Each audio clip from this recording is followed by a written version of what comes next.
What are your guys' thoughts on Mikey Garcia versus Spence? Like I said, I see Mikey.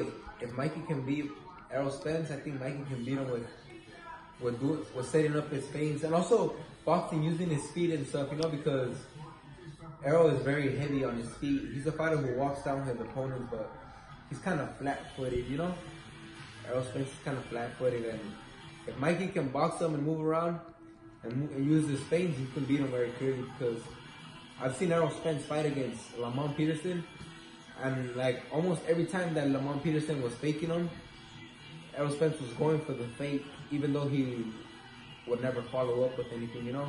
But Errol Spence, that guy, I think he's a real deal.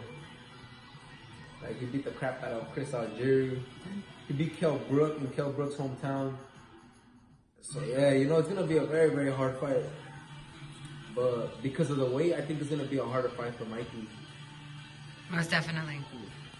But yeah, like I said, I do give Abner the upper hand in that because I haven't seen Gervonta fight opposition like Abner. You know, he's fighting fighters and he's lived up to what everybody has been saying he's supposed to. But I haven't seen Gervonta Davis fight an opponent like Abner.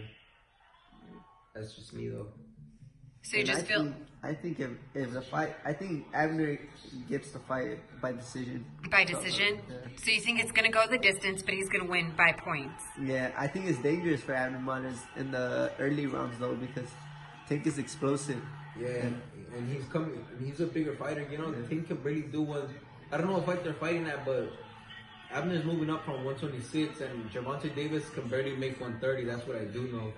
That he was already planning on moving up to 135, you know? And he's already lost his title at 130 because he couldn't make weight, so that tells you right there that he's too big for the weight. So yeah, he's not... Oh man, I forgot about that, about him losing his title. Yeah, he lost it on the scale.